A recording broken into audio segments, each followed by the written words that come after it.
I mean, you guys want to talk about living up to the hype. There may not be a more important film to come out in the year 2020 than this one right here. And let me tell you guys, Pixar's done it again.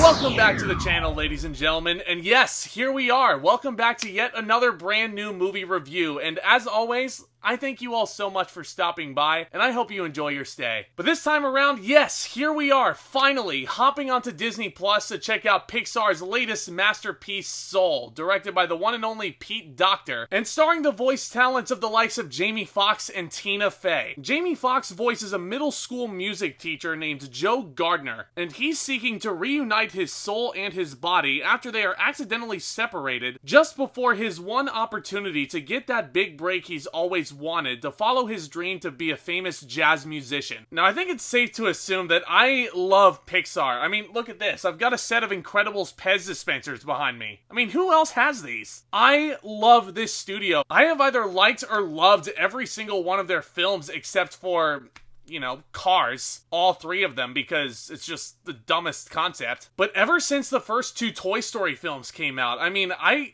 can't remember how many times I've watched those VHS tapes. I've watched them a lot, though. So anytime a new Pixar film is out, I am there, first day usually. And Soul for sure was no exception. I watched this on Christmas Day, and man, was I impressed. Docter, especially with Pixar, seems to be a director that never misses. The three previous films he's directed for them, Monsters, Inc., Up, and Inside Out, they're all among Pixar's strongest. And you can for sure add Soul to that list. This was oh my, guys, without a doubt, this is one of my favorite films of 2020, if not my favorite film of 2020 altogether. I'm serious. I loved Soul. It might actually be Pixar's most mature film to date. And it's all because I feel like this film's overall message is aimed more at adults rather than for children. Without giving too much of the film away, the one thought that I had when the credits started rolling is, this is just It's a Wonderful Life with an Inside Out complex. To be more precise, I feel like this is basically It's a Wonderful Life in reverse. Because Joe technically dies at the beginning of the film, on accident rather, as opposed to an attempted suicide by George Bailey. And that's not exactly a spoiler, because you do see that in the teaser when he falls down the sewer. And that teaser is essentially the first 5 or 10 minutes or so. That whole sequence up until he falls through the sewer, by the way, one of my favorite opening sequences of the year. And it's insanely funny because it's so well directed. You guys probably know what it is. He's on the phone talking about this big opportunity, and he's got no cares whatsoever about where he's walking. You know, taxis are skirting to a stop right before they cream him. He's walking down the sidewalk and there's a bunch of banana peels all over the floor, which he somehow manages to avoid. I mean, he's walking through construction zones, hard hat areas. It's just it's unbelievable how this guy survived all that. It is a fantastic opening sequence. He does a great job directing not just the sequence, but the entire film as a whole. He adds so much maturity to this. Now let's talk about this animation real quick, because I mean, let's be honest, it's Pixar. Nothing's really changed since Onward. This is still immaculate. These are photorealistic backgrounds that I'm absolutely lost in. There were times where I legitimately felt like they filmed these scenes on set and shooting in New York City in person instead of in the recording studio. I'm serious, guys. Like, look at these backgrounds. Go and watch the film on Disney Plus, because they are that convincing. And these characters are also designed extremely well. The humans look so realistic, but the movie is still able to find ways to retain that Pixar charm to the character animations, and specifically their facial reactions. Like, you can just tell this is a Pixar film. And I do think the character models in this meld together with the backgrounds better than Onward. That was a little bit of an issue I had with that one, and I think that problem is fixed with Soul. I mean, just I can't really put over how great this animation is, guys. Just super well done all around. While I'm on the subject of these characters and these actors, let's discuss Jamie Foxx for a second. He is legitimately one of my favorite actors working today because he has legitimately proven that he can do everything. He can be the uprising hero in Django Unchained, the charismatic bad boy in Baby Driver, hell, even Electro in Amazing Spider-Man 2, even though the movie around him was pure dog shit.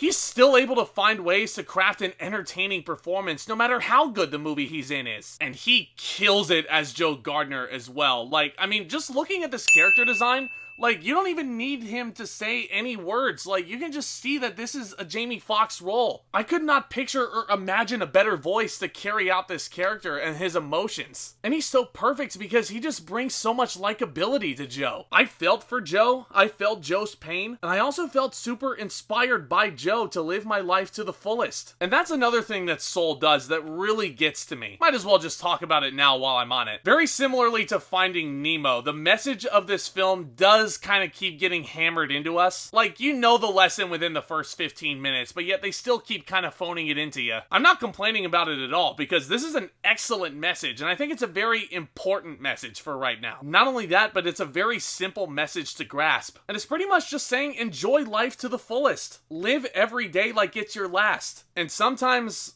the key is simplicity. And this simple message speaks volumes, especially with the year we've had. It's really inspiring me to make a better 2021 for myself and for everyone else around me, for that matter. Let's talk about Tina Fey as 22. She's this free spirit that Joe meets in The Great Before, which is an excellent concept, and it looks beautiful. And let me just say, guys, Tina Fey was... oh man, she really pleasantly surprised me. I found myself in stitches in a lot of scenes she had. And I think Joe in 22 is gonna be the next great Pixar duo, maybe even on the level of a Woody and Buzz. I'm serious, because Foxx and Fey play off of each other so masterfully. Fey is such a fantastic companion piece for Fox's emotional performance, while also just stealing the show at every turn with her comedic timing. Did I say comedic timing? Yeah, I did, because 22 is fucking hilarious. Like I said, there were just so many moments where I was surprised to find myself like gut-busting laughing in my chair. There's one joke in particular, I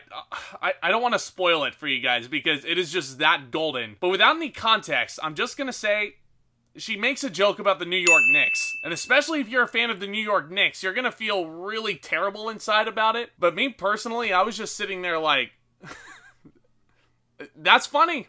You got me. Yeah, that's it. That's all you get. No full context unless you watch the film. I mean, all this voice acting, just the people they got for this, just absolutely wonderful. You got my dude Daveed Diggs once again from Hamilton. He's playing a character named Paul in this. Granted, the character Paul is not in the movie for very long, but the moments he does have, so great. And stay tuned during the credits because you will get an absolute treat from Daveed Diggs himself. Questlove is in this. He was really great as one of Joe's former students who helps him get this gig with this artist he idolizes. And she's played by Angela Bassett, who is her usual magnificent self. There's just so much poise and elegance to this performance. I mean, just everybody's great. Even the Jerrys in The Great Before. Not only is their character design so different from anything else Pixar has ever done, they're just so funny. Also, just gotta say, my girlfriend's favorite character in this is Mr. Mittens. I got her this really precious Mr. Mittens pop for Christmas, and he has the pizza in his mouth. I got it for her not entirely knowing how focal he was going to be to this plot. And let me just say, no spoilers once again, but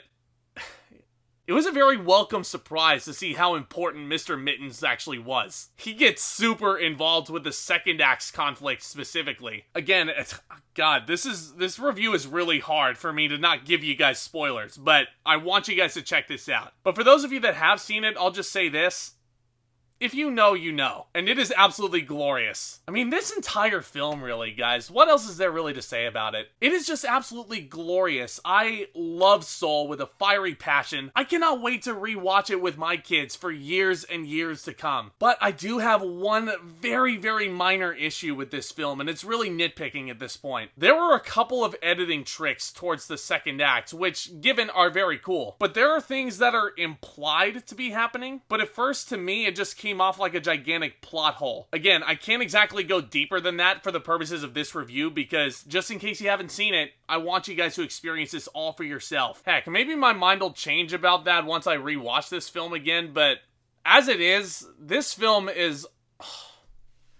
Man, I can't say enough good things about it. I'm really happy with how Soul turned out. It was absolutely phenomenal. Pixar's done it again, guys. I'm gonna give it an A. Thank you, Pixar, for this incredible gift this Christmas season. I will forever be eternally grateful to you for this. And I definitely encourage all of you guys to go check this one out on Disney Plus right now. And that's another thing, actually. I was really bummed that I could not see this on the big screen. I'm even more bummed that it's not getting the theater treatment right now like it deserves. I feel like I may have held this film in even higher regard if it could have gone through the theater, but I mean, it's a situation that's out of their control. It was released in the year 2020, for crying out loud. Regardless, this is still an incredible cinematic achievement from a studio that just never ceases to amaze me. I definitely urge you to check this out. Are you looking forward to seeing it? Have you seen it? Do you enjoy it? Do you not? I would love to discuss all of those thoughts with you guys all down there in the comments below. Let's discuss it further. And if you guys are enjoying my content, if you guys want a place to continue discussing cinema and all things entertainment, I think this channel is going to be the one for you. So please consider hitting that subscribe button down below if you're new, as hard as you possibly can, because number one, it's free. It really helps out the channel, but